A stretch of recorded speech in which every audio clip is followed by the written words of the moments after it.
What's up guys, NepentheZ here and welcome to an FC25 video where today I am going to give you a breakdown, a concise, compact breakdown of all of the confirmed news for FC25. No rumors here, no leaks here, just facts and confirmed news. If you're enjoying the content, drop a thumbs up and subscribe if you haven't already, because you're not going to want to miss the FC25 content this year. And we're going to be starting with the rush mode in 5v5 in FC Ultimate Team. And this here is actually an article we've got from foot.gg, who are obviously closely linked with EA Sports. And we'll go through it. What is Rush? Rush is the latest game mode added to EA Sports FC25. It's a social focused game mode designed with players to be played with 4 people and an AI goalkeeper to get 5 versus 5 experience with all FC25 game mechanics. Teams can be made up of you and 3 friends. Alternatively, you can use drop-in lobbies as seen in previous pro club modes. Each player in real life will control 1 player in game, making it a fully manual FC25 experience. When this was leaked and it wasn't confirmed, I absolutely loved the idea of the game mode. I know some people here don't have friends, genuinely, especially that don't play online friends anyway and find it hard to connect with people. But don't worry, we're going to have the community Discord, discord.gg/NepentheZ set up so you can constantly find people to play with. And we're going to set up some tournaments and stuff as well to go in with. Can you play Rush in Ultimate Team? Yes, you can play Rush in Ultimate Team. Playing it in Ultimate Team will allow you to draft players specifically within Ultimate Team and play the 5v5 game mode with friends. You'll also be able to earn rewards within Ultimate Team via the Rush game mode. What we also know about Rush, guys, is that it's on career mode, it's in clubs, and it's in Ultimate Team. And the clubs and Ultimate Team Rush game mode has a combined season pass, which hopefully should be really, really interesting. Obviously, in clubs, you use your pro. In Ultimate Team, you take a player. Overall, it looks very, very good. How is Rush gameplay different? Rush gameplay is different to standard gameplays in many ways, such as Rush is played in events, which will decide the pool of players you can draft from. I suppose that would be similar to like right now when you select an Evo and you click search and it just presents you with all the players that are eligible for that Evo. You'll be able to click on, you know, the Rush option, I suppose, and just be presented with all of your players. Gives more value to holding cards for a change. You will benefit from a Rush points reward multiplier if your squad meets certain squad building criteria. The pitch size is reduced to 65% of the standard pitch size to make it 5v5 experience much more enjoyable. And so I hear from the people that went to Vancouver to actually play Rush, it's the perfect pitch size. Not too small, not too big. Everybody loved it. Nobody complained. So hopefully that comes out and looks very nice when we get our hands on it in around 9 weeks from now. There are no fixed or even suggested positions for players on the pitch, allowing you and your friends to all be strikers. Oh no, to set up how you see fit, aka all be strikers.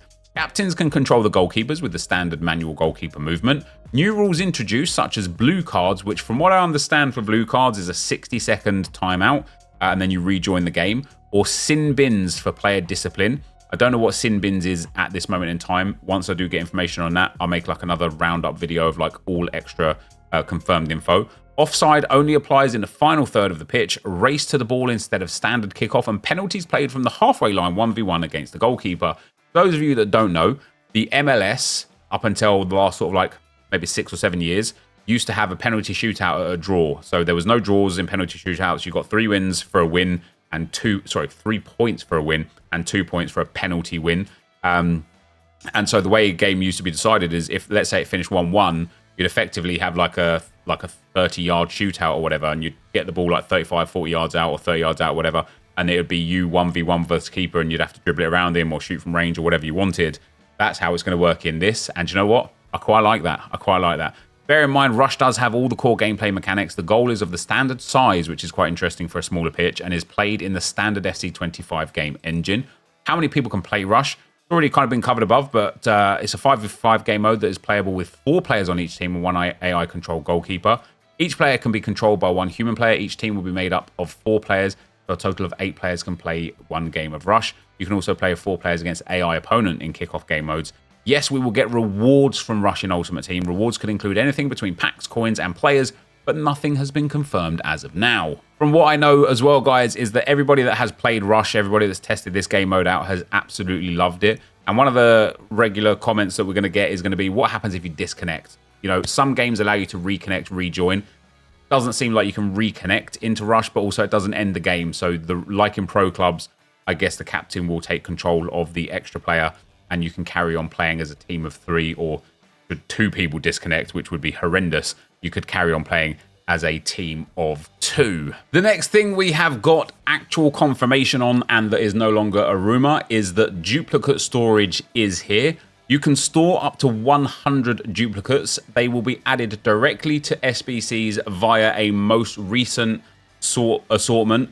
Something that you don't see here that we do know for sure as well, though, is it is untradables only, which I don't think is a problem. I don't know why it's only like maxed to 100, similar to the trade pole. Like, I understand they have to have some checks and balances in there, but 100 is a weird number for a game that's grown in size. You know, the trade pole was 100 back in like FIFA 11 if you unlocked it all through the catalog. However, there's me just going off on a tangent complaining for no reason. Duplicate storage has been much needed and it will be very, very welcome. I'm sure people will absolutely love this feature. Now, guys, into one of the big things that we wanted to know about, and that is rivals. Of course, again, there was some rumors, there were some leaks. What we do know now is that progression and rewards are now split.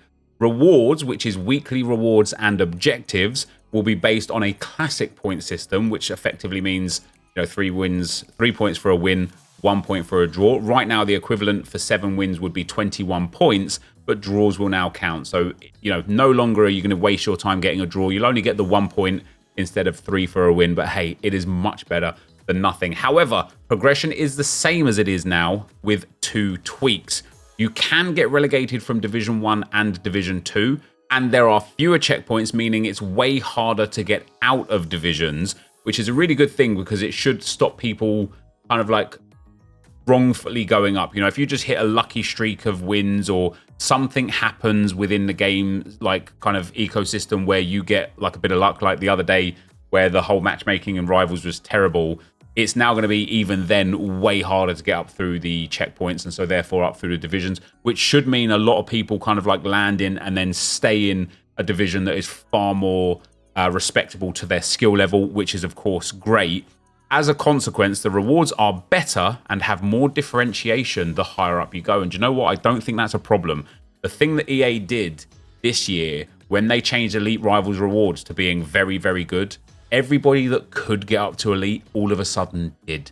And it was amazing for everybody throughout the whole pool of the whole pool of players playing Rivals. So rewarding people at the top end should be something that EA do anyway. Rewarding people for staying in a mediocre division shouldn't be the thing that they do. So the fact that they've rectified that and fixed that, that is great news. Draw quits. Draw quits. Obviously, we all want when somebody quits, especially when they press forfeit match on a game, we want to get the win, as we should, because it's forfeit. If somebody disconnects, whether that's them pulling their plug or genuinely disconnecting, that's maybe a little bit harder to navigate, but we deserve to get something from it. Well, now you get a point in Rivals if your opponent draw quits. It's not much, but it is a step in the right direction, and it will save and solve a whole lot of issues. I don't know how EA are going to then apply this to champs and draft and other modes that we'll have in the game, or even if they're going to. But even if it is just in Rivals, I still think that's a massive win. And with friendlies, guys, one of the greatest things that we know now in friendlies is that matchmaking in friendlies is no longer tied to Rivals. Hurrah! I don't know why they added that into the game about 3 years ago. It might have even been last year that they added it into the game. Nobody enjoyed it. It promoted sandbagging massively and created a really toxic environment in the friendlies system. It does still have some matchmaking, but it's far more focused on fun rather than perfect matchmaking. Combined with only being able to be relegated to Division 3, there will be no smurfing. So as I spoke about before, you can't relegate from the Elite Division now. You can relegate from Division 1 to Division 2 and Division 2 to Division 3, but you cannot relegate further than that. So if you're in a lower division, 4 and below, you can't relegate, which you might think, oh, that's terribly unfair or whatever. But the way they've got this set up by the looks of things is that's actually not a problem, because people are going to want to play up to their natural divisions. And then if you just go on a good streak or have a good time, or, you get a good player that kind of takes you a little bit further up, and you're having a bad time, you can get relegated a bit more. But of course, nobody can smurf anyway with this matchmaking because you can't get relegated from Division 3, which is amazing. And then in terms of stadiums, you now have an away section. Oh, the season pass, guys. I've seen people suggest that there is a premium and a free season pass, and that the premium one is going to be a paid one that is unlockable only by FIFA points. I have found and seen and heard no confirmation that this is true whatsoever. My sources are actually telling me that this doesn't exist, so we'll have to wait and see on that one. However, one thing to know about the season pass, as we briefly mentioned earlier when talking about Rush, is that the Ultimate Team and Club's season pass is now combined. I really like that. I really like the fact that that's going to end up promoting social play, which this game needs so desperately. But as you can see here on the pre-order now screen, earn special rewards in Football Ultimate Team and Clubs with that pre-order bonus. And the season is going to be called FC Hub Season 1. So FC Hub obviously implies a hub where, you know, multiple things are in. And so the season pass is going to be across both game modes. Evolutions, guys. EA know that people have found it really, really frustrating not being able to evolve players due to a tight restriction setup that EA have had.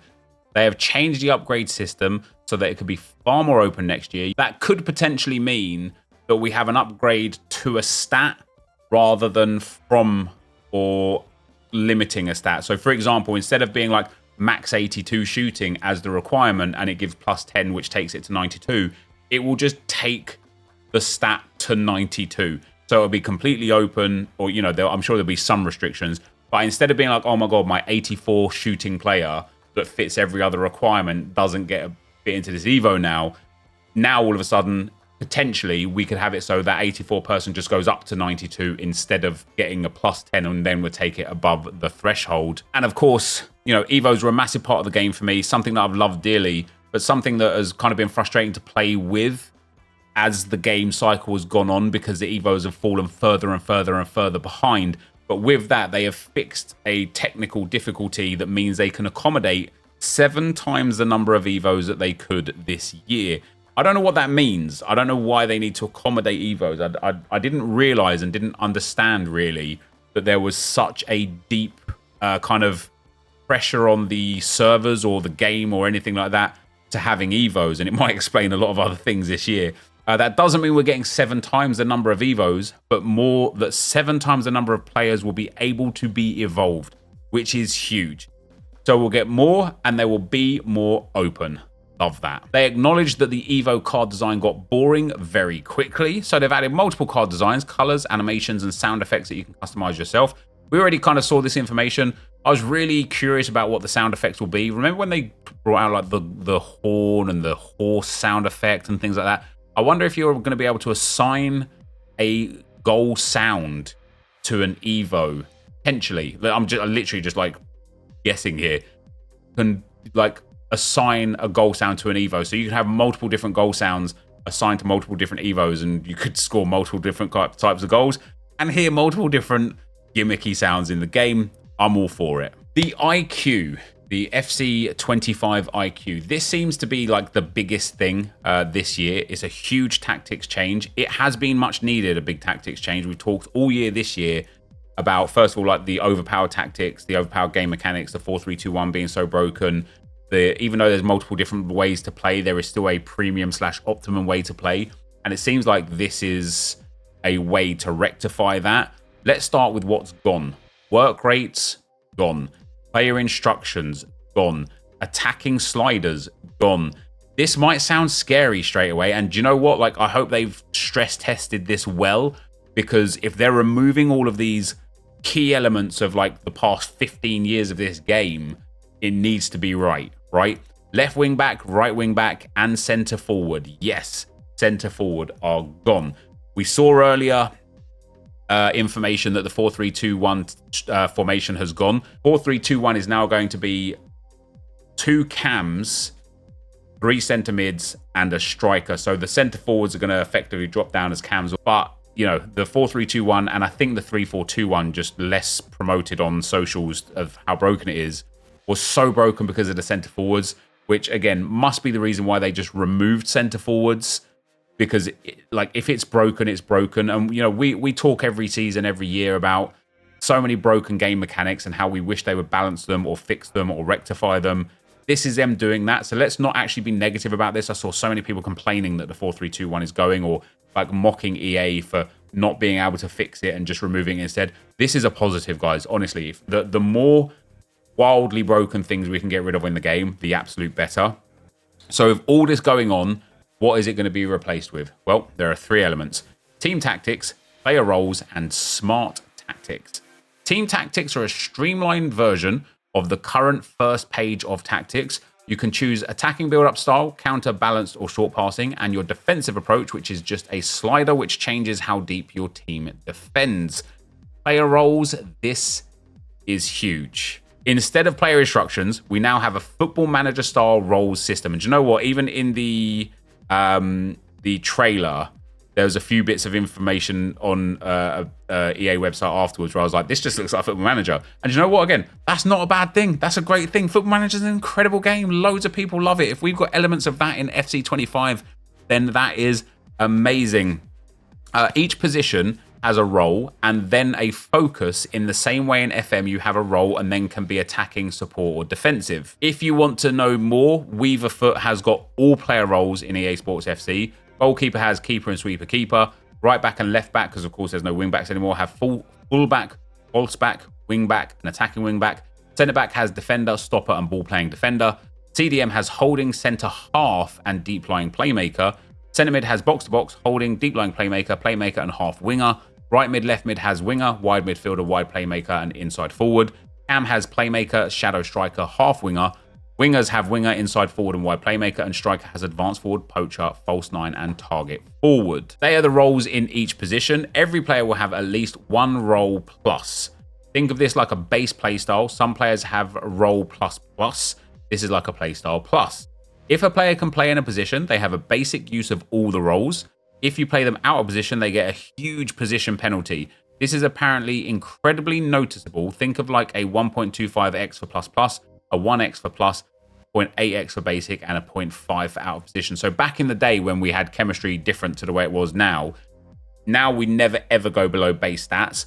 But historically, if you was out of position and had bad chemistry, you would have negative stats to the point where you could get up to minus 25.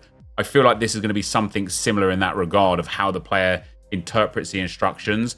They're either going to be absolutely moronic and like, you know, effectively like any non-Arsenal player and just not understand what's going on, or they're going to be like, you know, competent, a little bit better than competent, or very competent. Once you have the role sorted, you can now choose how attacking or defensive a player should be in that role. A false back on defensive, for example, will fill in at CDM, but on attack would push up to centre mid.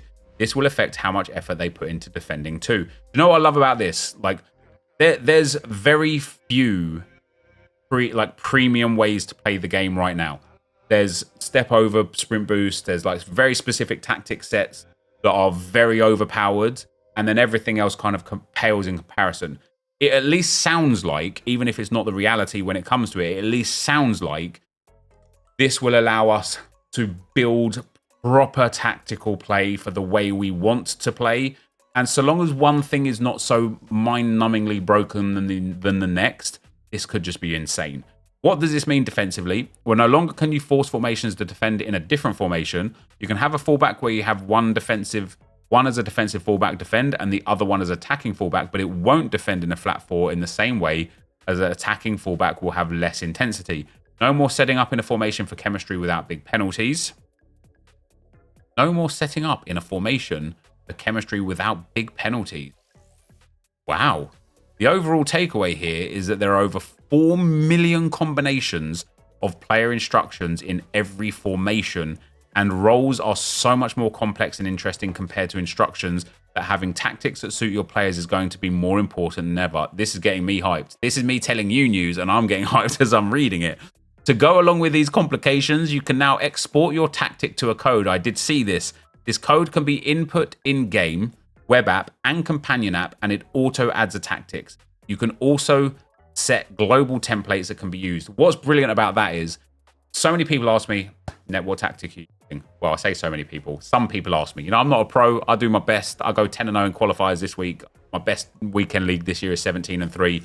I am in elite rivals, but I'm not a pro, right? However, I still get asked about my tactics a lot. And we can now try tactics. I can try your tactics. You can try my tactics. We can try pro players' tactics. We can have tactics week where we're like, all right, let's get a new team and a new tactic. And instead of having to sit there and finically play through all individual 56 width, 58 depth or whatever, I'll just add your code in. Bang, I've got your tactic. That sounds amazing from EA. Smart tactics, next up. You can switch between different tactics now instead of attacking, defending, etc. They will be named to suit the tactic you have. However, you also have the ability to make your team more attacking or defensive in their focus without having to have a different tactic set up. You can push wingbacks up, etc. with D-pad rather than having to change the tactic entirely. Improved subsystem and D-pad can now be used at any time, including during cutscenes and celebrations. Love that. When setting a team up in the tactics screen, you will see a pitch visualization with a green kind of heat map showing where a player will position themselves in the attacks based on the role you are selecting and then the focus you want them to have. I love that. You can also see your attacking shape in general here too. Brilliant. Player roles as it is now, where you select free kick taker, etc., is now called assignments and includes where players stand at corners so you can direct a player front or back post, for example. Man, we've needed that, haven't we? We had it before and people abused it. So instead of EA balancing it, they just removed it. Now they're adding it back in. Hopefully it's balanced. Hopefully it works. Special items will have a different and more role suitability based on in real life performances or just EA's discretion. Another way for EA to differentiate cards. Sounds great again. In terms of goalkeeper playstyles, guys, we do know that there are going to be 6 new playstyles for goalkeepers. I don't know if that means playstyle pluses. I hope so. You know, we have get playstyle pluses on goalkeepers in clubs.